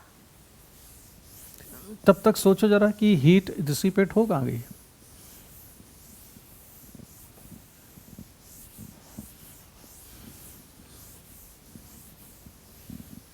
चलो बता देता हूँ, हीट डिसिपेट होती है, आप ऐसा मान सकते हो कि जब रेजिस्टेंस नहीं लगा हुआ है ना, तो चार्ज का मोशन कैसा है, हाईली एक्सेलरेटेड है। कैपेसिटर सडनली चार्ज होता है, इसको कोई टाइम नहीं लगता चार्ज होने में। और जब कैपेसिटर सडनली चार्ज होता है, बहुत ज़्यादा एक्सेलरेशन से इलेक्ट्रॉन मूव करते हैं, ठीक है, और फिर सडनली वो रुकते भी हैं प्लेट पे जाके, तब भी एक्सेलरेशन बहुत ज़्यादा है। एनर्जी इलेक्ट्रोमैग्नेटिक वेव की फॉर्म में निकल जाएगी, क्योंकि एक्सेलरेटेड चार्ज पार्टिकल होता है तो वो क्या एमिट करता है, अगर चार्ज पार्टिकल एक्सेलरेटेड होता है तो वो क्या एमिट करता है, इलेक्ट्रोमैग्नेटिक वेव्स। जैसे पता था। चार्ज अगर स्टेशनरी होता है तो केवल इलेक्ट्रिक फील्ड प्रोड्यूस करता है, कांस्टेंट वेलोसिटी से मूव करता है तो इलेक्ट्रिक फील्ड और मैग्नेटिक फील्ड दोनों प्रोड्यूस करता है, और अगर वो एक्सेलरेटेड है तो इलेक्ट्रिक फील्ड भी प्रोड्यूस करेगा, मैग्नेटिक फील्ड भी प्रोड्यूस करेगा और इलेक्ट्रोमैग्नेटिक वेव्स भी एमिट करेगा, तो उसमें एनर्जी डिसिपेट हो जाती है। लेकिन जब रेजिस्टेंस लगा होता है तो फिर हीट की फॉर्म में रेजिस्टेंस में डिसिपेट हो जाती है वो, है ना। चलो खैर, हम अब आगे बढ़ते हैं इस पर।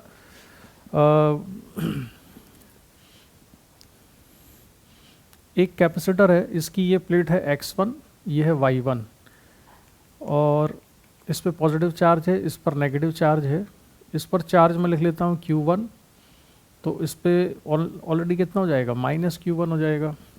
दूसरा कैपेसिटर ये वाला है, ये है x2 प्लेट इसकी, ये है y2, इस पर पॉजिटिव चार्ज है Q2 और इस पर चार्ज है -Q2 के बराबर। अब इन दोनों कैपेसिटर्स को हमने कनेक्ट किया, इस तरह से कनेक्ट किया कि x1 को कनेक्ट कर दिया है x2 से और y1 को कनेक्ट कर दिया है y2 से, ठीक है। तो पहले तो बताओ कि दोनों के प्लेट्स पर अब कितना कितना चार्ज होगा, इस पर कितना चार्ज है, इस पर कितना है, पोटेंशियल डिफरेंस कितना होगा ये निकालो। पहले पोटेंशियल डिफरेंस ही निकालो, फाइंड पोटेंशियल डिफरेंस। ये कॉम्बिनेशन बेटा कौन सा है, सीरीज या पैरेलल?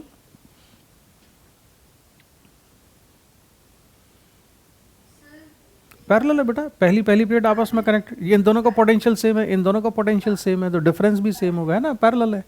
इसके अलावा केवल दो कैपेसिटर होंगे तो उनको सीरीज में कनेक्ट ही नहीं कर सकते हम, वो अपने आप पैरेलल ही कनेक्ट होंगे।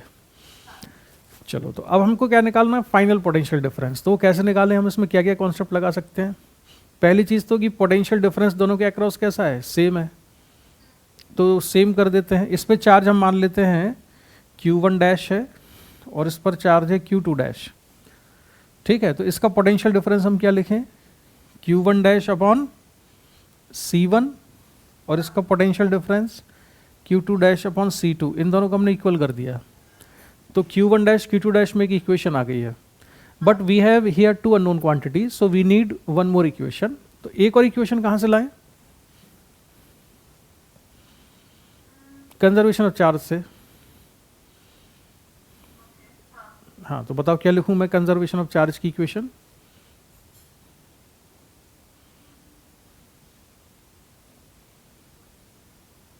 पहले तो ये सोचो कि कंजर्वेशन ऑफ चार्ज लगाना किस पर है।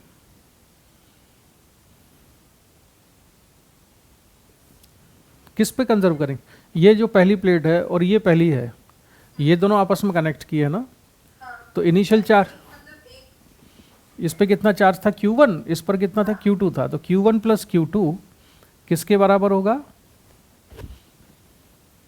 Q1 dash plus Q2 dash के बराबर।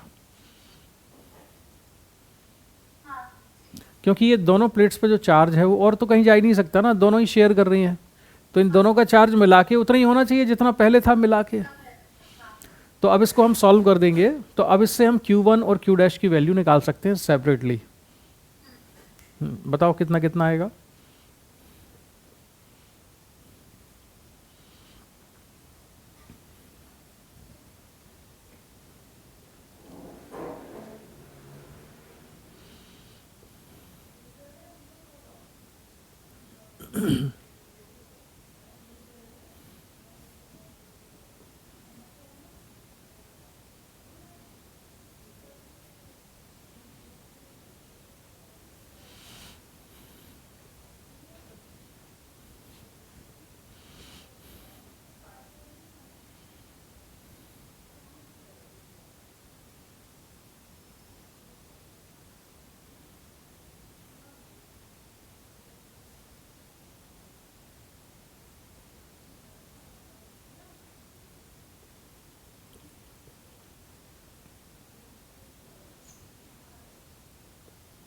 ये किसकी टर्म्स में आंसर निकालोगी, C1 C2 और Q1 Q2, C1 C2 और Q1 Q2, क्योंकि ये तो इनिशियल वैल्यू तो नोन थी।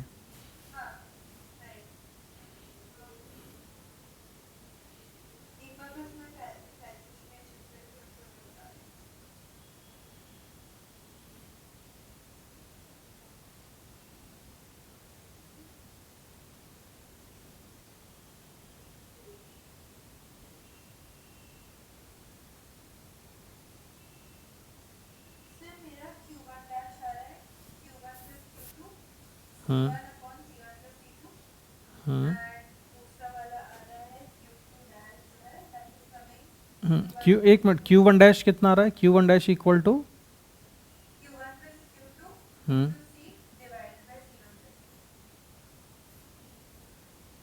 plus इनटू क्या? सी, सी तो उसमें था ही नहीं, या तो सी वन होगा या सी सी वन होगा, है ना? ठीक। और इसी, अब आगे मत करो, अब हम इसी को सी वन को नीचे ले आए तो क्या हो जाएगा? ये C2 अच्छा sorry क्या हो जाएगा बेटा? ये पोटेंशियल डिफरेंस हो जाएगा Q बाई सी। तो पोटेंशियल डिफरेंस तो दोनों के अक्रॉस सेम है, तो इस ये Q2 डैश अपॉन C2 के बराबर भी होना चाहिए, है ना? अच्छा, अब देखो इसमें डायरेक्ट फॉर्मूला तुमको कैसे याद रखना है। ये तो मैंने जानबूझ के कैलकुलेशन इसलिए करवाई कि तुम्हारे दिमाग में सेट हो चीज़ें। Total charge upon total capacitance कर देना, total charge upon total capacitance, तो ये क्या आ जाएगा? Potential difference, common potential difference after connection. पक्का समझ गए? और फिर चार्ज निकालना है तो कैसे? अगर मुझे चार्ज इस पे निकालना है तो Q equal to C V होता है, तो V तो कॉमन है, इसमें C1 से मल्टीप्लाई हो जाएगा। अगर मुझे Q2 डैश निकालना होता तो इसी में C2 से मल्टीप्लाई कर देंगे। इनको याद कर लेना है, ठीक है? इनको याद करके नहीं लेना है इन चीज़ों को। अच्छा, अब मैं आगे अगर मान लो मैं इसको ऐसे कनेक्ट करता, हाँ एक मिनट रुक जाए, हाँ वही कर रहा हूँ अभी। अब अगर मैं क्या कर रहा हूँ इसमें,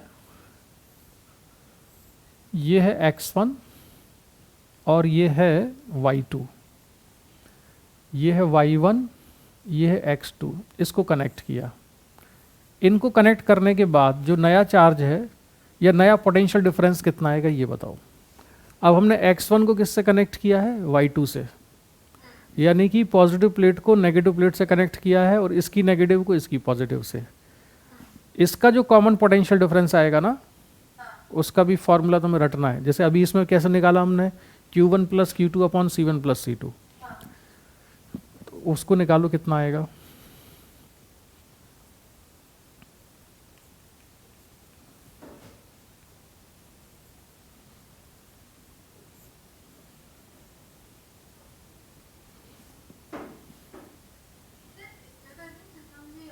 नहीं याद, नहीं नहीं याद भूल जाओ, अभी बेसिक से करो।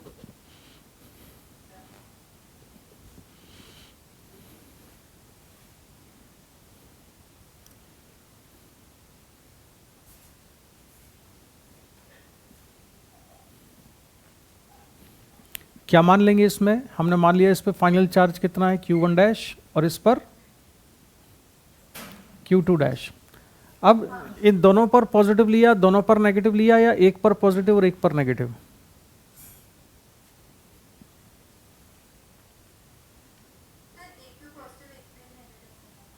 नहीं, देखो ऐसे समझो, जैसे मान लो इस पर है 4 कूलम चार्ज और इस वाली प्लेट पर इस पे -4 होगा, इस पर मान लेते हैं 3 है तो इस पे -3 होगा। मैंने इसको और इसको कनेक्ट किया तो इस पर 4 है और इस पर -3 है, तो मिलके कितना हुआ? +1। तो वो +1 डिस्ट्रीब्यूट होगा ना इन दोनों पर, तो दोनों पर ही प्लस चार्ज होगा, ठीक है? अच्छा, दूसरा ये मान लो इस पर होता -6 और इस पर है +6। अब मैंने इन दोनों को कनेक्ट किया तो इन दोनों का मिला के चार्ज कितना है? x1 और y2 का -2 है, तो अब दोनों पे मिला के चार्ज कितना होगा? -2।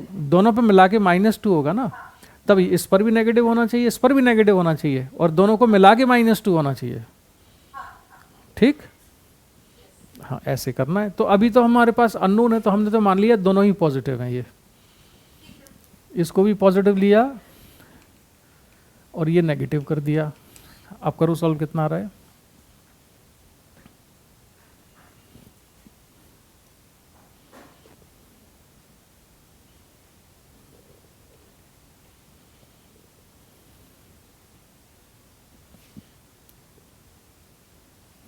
अच्छा, कंजर्वेशन ऑफ चार्ज की इक्वेशन बताओ मैं क्या लिखूं इसमें? जैसे मैंने यहाँ पर लिखी थी ना, ये ऐसी वाली इक्वेशन इसके लिए बताओ बेटा क्या लिखूं? तो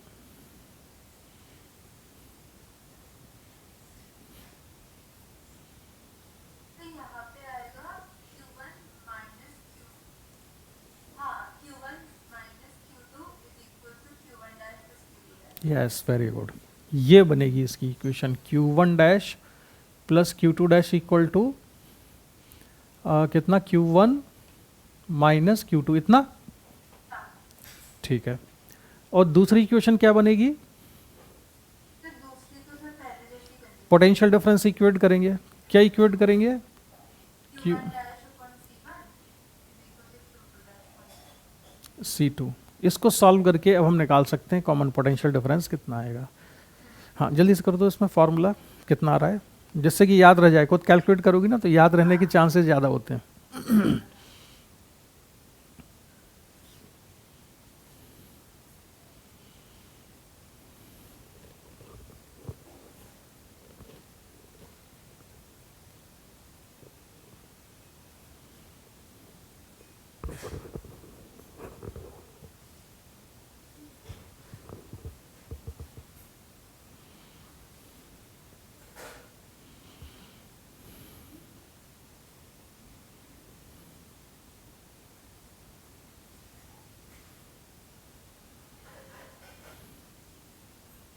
सर मेरा Q1 to derivative is sir Q1 dash is Q1 into C1 upon C1 plus C2. हाँ, पोटेंशियल डिफरेंस कितना हो जाएगा?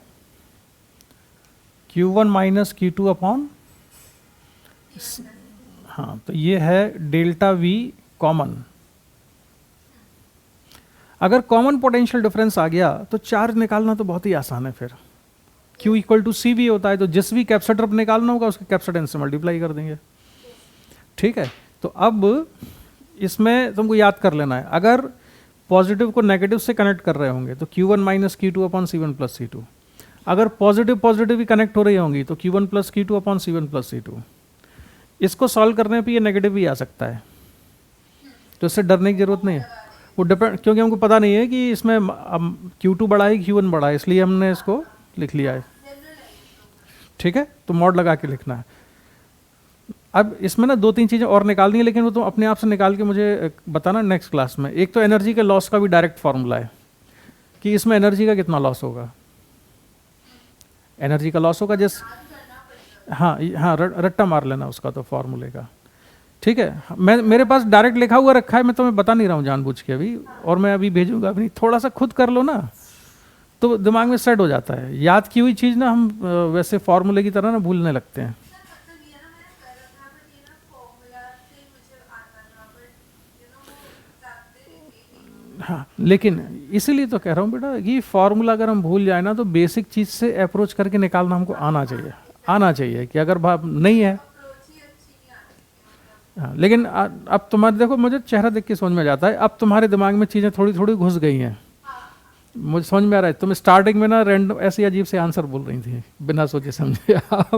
अब तुम्हारे दिमाग में, लेकिन देखो आज मैं क्वेश्चन डिस्कस नहीं करूँगा अभी।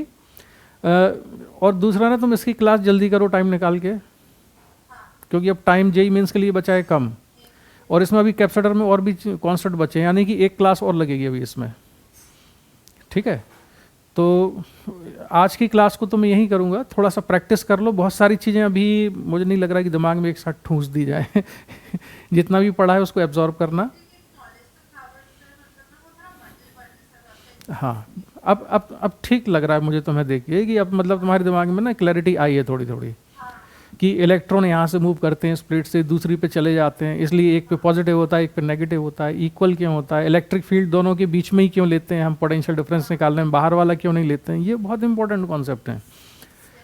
अच्छा, अब एक चीज़ और बताओ कि कैपेसिटर जो होता है ये क्या चीज़ के काम आता है, मतलब क्या करता है, ये किस चीज़ की डिवाइस है, क्या स्टोर करता है? ये चार्ज तो स्टोर करते ही नहीं है, क्योंकि नेट चार्ज तो जीरो ही होता है इस पर।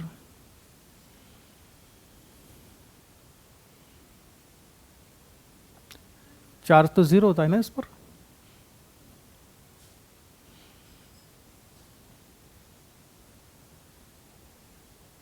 देखो कैपेसिटर पे इस पे चार्ज है Q1, इस पे माइनस Q1 है, टोटल चार्ज तो जीरो है। तो सबसे पहली जो क्लास हुई होगी उसमें सर ने बताया होगा, अगर नहीं बताया है तो अब सुनो। कैपेसिटर होता है एनर्जी स्टोर करने वाली डिवाइस। क्या चीज स्टोर करता है ये?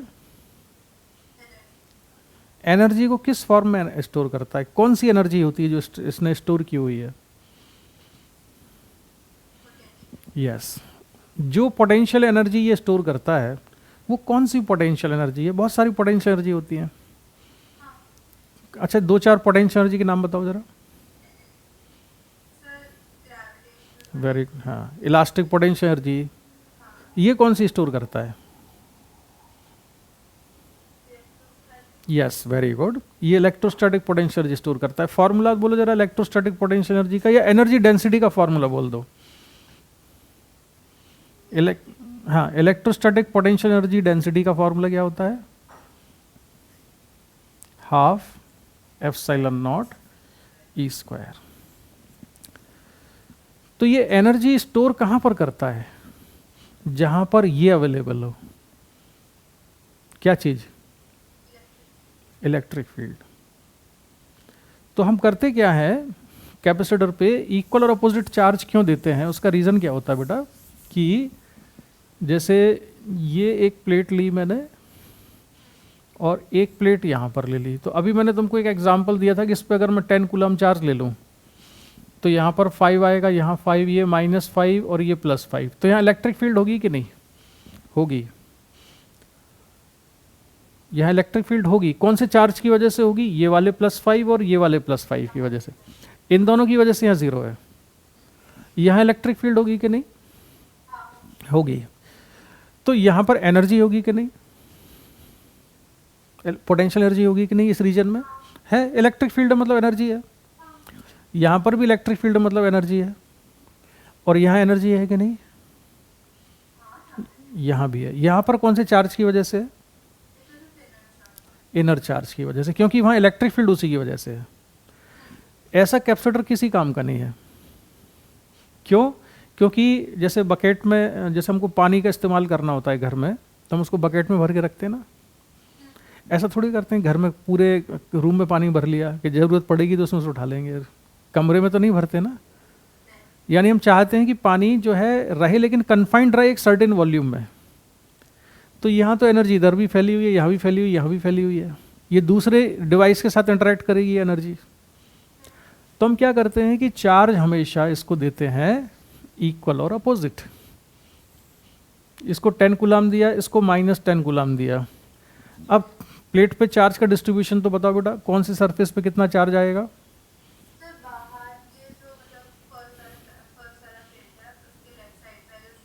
हाँ, और यहाँ 0, यहाँ और यहाँ। अब बताओ यहाँ इलेक्ट्रिक फील्ड कितना है? यहाँ, क्योंकि इन चार्जेस की वजह से होता था यहाँ इलेक्ट्रिक फील्ड। अब यहाँ है क्या इलेक्ट्रिक फील्ड? केवल अंदर की वजह से। यस, यानी एनर्जी केवल यहीं स्टोर्ड है प्लेट्स के बीच में। तो कैपेसिटर को डिज़ाइन इसलिए किया जाता है कि हम एनर्जी को स्टोर कर पाएँ एक सुरक्षित जगह में, जिससे कि वो दूसरे एलिमेंट्स के साथ में इंटरेक्शन ना करे। नहीं तो आपस में इंटरेक्शन होगा तो डिवाइस खराब हो जाएंगी। तो इसलिए हम इक्वल और अपोजिट चार्ज दिया करते हैं। अब समझ में आया ये कॉन्सेप्ट? तो ये एनर्जी स्टोर करने वाली डिवाइस है, और एनर्जी कहाँ स्टोर होती है? जहाँ पर इलेक्ट्रिक फील्ड होगा। तो इक्वल और अपोजिट चार्ज देके हम ये एंश्योर करते हैं कि इलेक्ट्रिक फील्ड केवल प्लेट्स के बीच में ही रहे। ठीक है, तो चलो इसी के साथ मैं कंप्लीट करता हूँ इसको। आगे और अभी मैं कंप्लीट करूँगा, फिर ये छोटे मोटे क्वेश्चन है ये आपने भेजे थे ना मुझे, ये सब आराम से हो जाएंगे। ठीक है, मैं समझ गया था, इसलिए मैंने क्वेश्चन तुमसे डिस्कस ही नहीं किया। मैं 2-3 सवाल पूछे, मुझे समझ में आ गया तुम्हारी दिक्कत कहीं और है, वो क्वेश्चन में नहीं है, कॉन्सेप्ट पर भी उलझ रहे हैं थोड़े। ठीक है, अब अच्छा दोबारा से जो तुमने क्वेश्चन मुझे भेजे थे ना उनको ट्राई करना अभी, और बाकी इसके जो कॉन्सेप्ट बचे हुए ना वो मैं तुमको और करा देता हूँ। ठीक है, तो आज मैं डिस्कनेक्ट करता हूँ यहीं से, क्लास कंप्लीट करें हम। ठीक है, तो चलो मैं करता हूँ, बाय।